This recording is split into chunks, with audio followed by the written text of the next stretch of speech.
Sir, Kanjirappally ബിഷപ്പിന്റെ നിലപാട് വളരെയധികം വിമർശിക്കപ്പെട്ടിരുന്നു. ഒരു പുരോഹിതൻ രാഷ്ട്രീയ കാര്യങ്ങളിൽ ഒരു പക്ഷപാതിത്വപരമായിട്ട് പെരുമാറുന്നു എന്നുള്ളതായിരുന്നു ഏറ്റവും വലിയ വിമർശനം. അത് വിമർശിച്ച PC ജോർജിനും ഷോണിനുമെതിരെ ദീപിക മുഖപത്രം മുഖപ്രസംഗവും എഴുതിയിരിക്കുന്നു.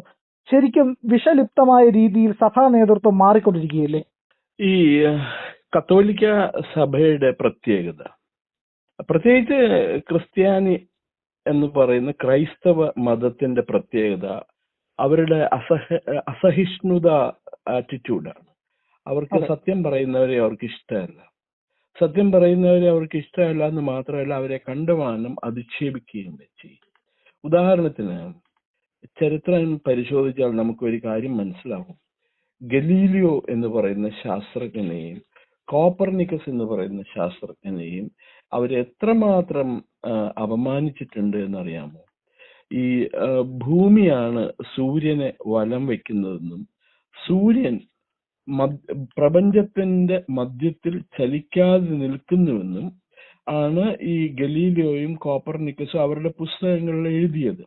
ഗലീലിയോ അദ്ദേഹത്തിന്റെ വിഖ്യാതമായ ഒരു ഗ്രന്ഥമുണ്ട്. ഞാൻ ആ ഗ്രന്ഥം വായിച്ചിട്ടില്ല. അതിനെ കുറിച്ച് വന്ന ലേഖനങ്ങളാണ് ഞാൻ വായിച്ചിട്ടുള്ളത്.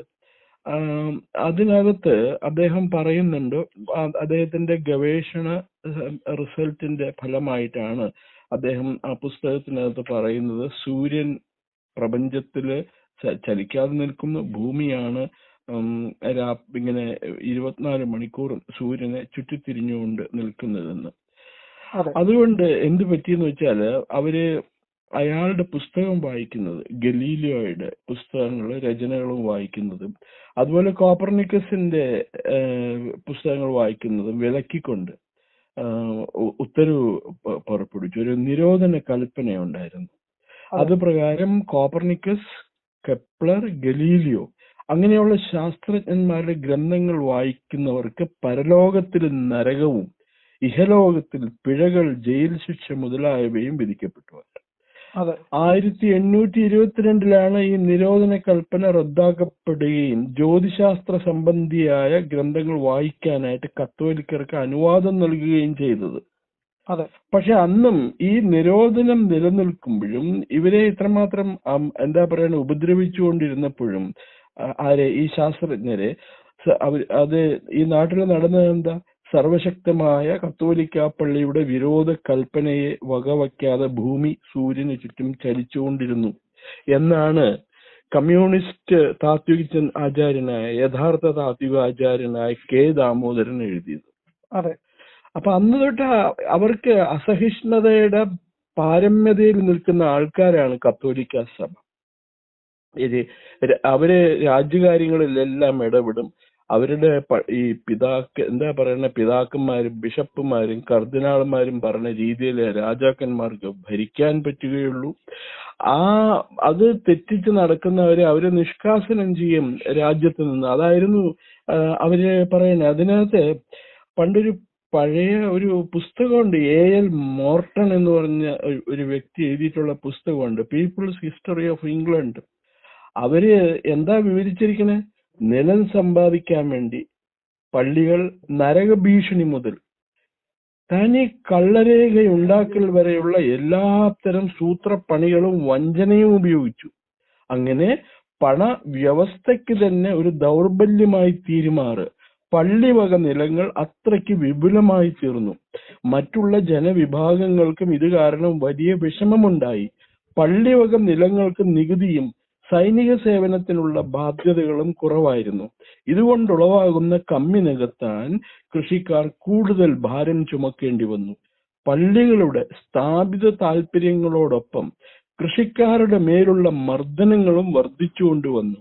ഇതാണ് കത്തോലിക്ക സഭ നടത്തിക്കൊണ്ടുവന്ന കാര്യങ്ങൾ. ഇന്നും അതിൽ നിന്ന് അവർ ഒരു ഇഞ്ച് പോലും പിന്നോക്കം പോയിട്ടില്ല, മുന്നോട്ട് പോയിട്ടേ ഉള്ളൂ. ഇപ്പൊ ഇവരുടെ ഈ മതപരിവർത്തന നിയമത്തിനെതിരായിട്ടുള്ള ഇവരുടെ ആവേശവും എതിർപ്പും നമുക്ക് മനസ്സിലാക്കാൻ പറ്റും.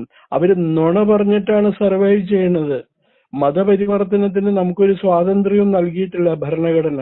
എന്നിട്ട് ഇവര് ലോകം മുഴുവൻ അവരുടെ ഇക്കോസിസ്റ്റം വെച്ച് തെളിയിക്കുന്നത് ഇവിടെ മത ഭീഷണി നിൽക്കുന്നു, മതസ്വാതന്ത്ര്യമില്ല എന്നാണ്. ഇപ്പൊ ഇപ്പൊ ഏറ്റവും അവസാനത്തെ സംഭവമാണല്ലോ വിദേശ contribution, foreign contribution regulation act. ഈ ബിഷപ്പുമാരും കർദിനാളന്മാരൊക്കെ ശുദ്ധ കള്ളന്മാരാണ്. ഇവർ ഈ വിദേശ പണം കൊണ്ടാണ് തടിച്ചു കൊഴുക്കണം മുഴുവനും. പ്രിയൻ ശ്രദ്ധിച്ചിട്ടില്ല, ഇവന്മാർ യാത്ര ചെയ്യണ ബെൻസ് കാറിലും ലംബോർജിനിയിലോ അതല്ലെങ്കിൽ BMW കാറിലാണ്. മഹാ കള്ളന്മാരാണ് ഈ വർഗം. അപ്പൊ അവർക്ക് അവരുടെ നിലനിൽപ്പിന് ഭീഷണിയാണെന്ന് കണ്ടാൽ, നിലനിൽപ്പിന് ഭീഷണിയല്ല, അവരുടെ ഈ വരുമാനം കുറയുമെന്ന് കണ്ടാൽ അവർ എന്ത് വേണമെങ്കിലും ചെയ്യും. ഇപ്പോ ഈ കാഞ്ഞിരപ്പള്ളി ബിഷപ്പ് മാത്യു അറക്കൽ, അയാൾക്ക് പറ്റിയ പരിപാടി ഓൾ ഇന്ത്യ കോൺഗ്രസ് കമ്മിറ്റിയുടെ പ്രസിഡന്റ് ആവുക എന്നുള്ളതാണ്. നോക്കൂ, സോണിയാഗാന്ധിയോ രാഹുൽ ഗാന്ധിയോ പ്രിയങ്ക ഗാന്ധിയോ മല്ലികാർജുൻ ഖർഗെയോ ചെയ്യാത്ത കാര്യമാണ് അദ്ദേഹം ചെയ്തിരിക്കുന്നത്. നേരം വിളിച്ചായി അദ്ദേഹം എല്ലാ പള്ളിയിൽ അച്ഛന്മാരെയും പഴയ തന്റെ കാമുകമാരായ കന്യാസ്ത്രീകളെയൊക്കെ വിളിച്ച് എഴുന്നേൽപ്പിച്ചിട്ട് നിങ്ങളൊക്കെ പോയിട്ട് വോട്ട് ചെയ്യണം കേട്ടോ കോൺഗ്രസിന്, BJPക്ക് NDAക്ക് വോട്ട് ചെയ്യരുത്, അവർ ഭയങ്കര ശത്രുക്കളാണ്. ഇങ്ങനെ പറയണം എന്നുണ്ടെങ്കിൽ ആ മനുഷ്യന്റെ തൊലി കിട്ടി. അയാൾ എന്തെന്ന് ആത്മീയ പ്രവർത്തന നടത്തുന്നതിലൂടെ അയാൾ മാന്യമായിട്ട് ചെയ്യണമെങ്കിൽ അയാൾ കോൺഗ്രസിലെ നേതാവാണെന്ന് അയാൾ സ്വയം പ്രഖ്യാപിക്കണം. അവർക്ക് വലിയ സന്തോഷമാവും. AICC എന്ന് പറഞ്ഞ ഓൾ ഇന്ത്യ ക്രിസ്ത്യൻ കമ്മിറ്റിയാണ്, അതിന്റെ ചെയർമാനാവും. പറ്റിയ പരിപാടി. മറ്റേ ആൾ ഈ 80-ആം വയസ്സിലും അയാള് രാവിലെ 4 മണിക്ക് എഴുന്നേറ്റിട്ട് ഇവരെയൊക്കെ ഫോണിൽ വിളിച്ചിട്ട് പറയണം എന്നുണ്ടെങ്കിൽ ആ മനുഷ്യൻ എന്ത് ഡെഡിക്കേറ്റഡ് ആണെന്ന് ആലോചിച്ച് നോക്കൂ. മൂത്ത കൊള്ളനല്ലേ അയാളാണ് കോൺഗ്രസ് പ്രസിഡന്റ് ആവേണ്ടത്. അപ്പോ അയാൾ പിന്നെ അത് കഴിഞ്ഞ് ഈ പത്രത്തിൽ വന്ന വാർത്ത ഞാൻ ഇത് മുഖപ്രസംഗം വായിച്ചു. പക്ഷെ അതിപ്പോ ഈ വായിക്കണത് ഈ ദീപികയ്ക്ക് എന്ത് സർക്കുലേഷൻ ഉണ്ട്. ദീപികനെ പറ്റിയിട്ടും അങ്ങേക്ക് അറിയാവുന്നതല്ലേ പ്രിയൻ? കാരണം ദീപിക ഇസ്ലാമിക് തീവ്രവാദികളുടെ കയ്യിലായിരുന്നു അതിന്റെ മാനേജ്മെന്റ് കുറെ നാൾ. പിന്നെ സഭയിലുള്ള ബഹളം ഉണ്ടാക്കി കഴിഞ്ഞപ്പോഴാണ് ആ ഷെയർ മുഴുവൻ തിരിച്ചു മേടിച്ചത്. അത് ഈ കത്തോലിക്ക സഭയിൽ ടോപ്പിലിരിക്കണ പലരും ഇന്ത്യ വിരുദ്ധരാണ്. അവർക്ക് ഇന്ത്യയിൽ യാതൊരു വിശ്വാസമല്ല. അവരെ സൂക്ഷിക്കണം. അവരെ ശരിക്കും പറഞ്ഞാൽ അവരെ നിരീക്ഷിക്കേണ്ടതാണ്, അവരുടെ ഓരോ നടപടികളും. അവര് പറയുന്നത് മുഴുവൻ രാജ്യവിരുദ്ധമായിട്ടുള്ള കാര്യങ്ങളാണ്. ഈ മാവോയിസ്റ്റുകളെ സപ്പോർട്ട് ചെയ്യുന്നത്, രാജ്യവിരുദ്ധ ശക്തികളെ സപ്പോർട്ട് ചെയ്യുന്നത്, ഇസ്ലാമിക് ഭീകരവാദികളെ സപ്പോർട്ട് ചെയ്യുന്നത് എല്ലാം ഇവരാണ് ചെയ്യണത്. എന്നാൽ ഇവരുടെ പള്ളിക്ക് നേരെ ആരെങ്കിലും ഒരു കല്ലെടുത്ത് എറിഞ്ഞു എന്ന് കണ്ടാലോ ഇവര് രാജ്യം മുഴുവൻ ഭൂമി കുലുക്കം ഉണ്ടാക്കാനാണ് ഇവർ ശ്രമിക്കുന്നത് നുണപ്രചരണത്തിലൂടെ. ഇത് അവര് തന്നെ ചെയ്യുന്നതാണ്. അവരുടെ പള്ളിയിൽ ആരെങ്കിലും കപ്പിയാരെടുത്ത് പറയണം ഞാൻ പുറത്തു പോയിട്ട് ആ പള്ളിയിലേക്ക് 2 കല്ല് വലിച്ചെറിയുന്നു പറയും. എന്നിട്ട് അവർ വാർത്ത ഉണ്ടാക്കും. അത് അങ്ങനെ ഒരു സംഭവം നടന്നിട്ടില്ല എന്ന് തെളിഞ്ഞു കഴിഞ്ഞാൽ വേറെ ഏതെങ്കിലും പള്ളിക്കോ വേറെ ഏതെങ്കിലും ആരാധനാലയോ അല്ലെങ്കിൽ വേറെ ഏതെങ്കിലും കന്യാസ്ത്രീ കോൺവെന്റിന് നേരെ ബഹളം നടത്തും. ഷൂട്ട് ആൻഡ് സ്കൂട്ട് എന്നാണ് അവരുടെ പോളിസി. ഒരു ഇതുണ്ടാക്കുക, സംഭവം ഉണ്ടാക്കുക, എന്നിട്ട് ആ സംഭവത്തെ പെരുപ്പിച്ച് കാണിക്കുക.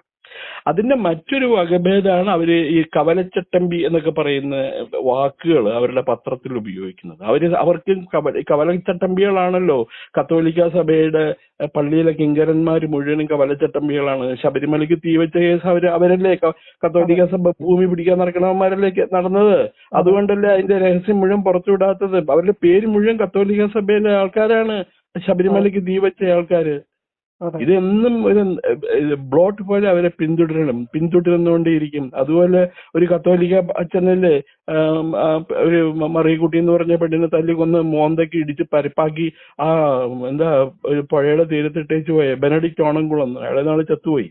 അതുപോലെ ഒരു ബിഷപ്പ് റോബിൻ എന്നിട്ട് പറഞ്ഞ ബിഷപ്പ് 13 വയസ്സായ പെൺകുട്ടി ഗർഭിണിയാക്കിയിട്ട് ഇവിടുന്ന് കാനഡയ്ക്ക് കടക്കാൻ നോക്കി. എന്തോ പോലീസ് പിടിച്ചു അയാളെ. അതിപ്പോ അയാളിപ്പോ ജയിലിലുണ്ടോ അതോ കാനഡയ്ക്ക് പോയോന്ന് എനിക്കറിയില്ല. അപ്പൊ അങ്ങനെയാണ് ഈ സഭ. നമുക്ക് രാജ്യത്തിന് ഭീഷണിയാണ് ഈ സഭ, ക്രൈസ്തവ സഭ ഇപ്പോഴത്തെ നിലയിൽ. അവര് മാറേണ്ടിയിരിക്കുന്നവര്. അവര് ആത്മീയത ആണ് പ്രചരിപ്പിക്കേണ്ടത്, സാമൂഹ്യ സേവനമാണ്. സാമൂഹ്യ സേവനം എന്ന് പറഞ്ഞാൽ കാണുന്ന ചാകരയും പോകരെയൊക്കെ പിടിച്ച് മതം മാറ്റിക്കൊണ്ടല്ല, ജനങ്ങളെ വഞ്ചിച്ചും ഭീഷണിപ്പെടുത്തിയും മതം മാറ്റിക്കൊണ്ടല്ല.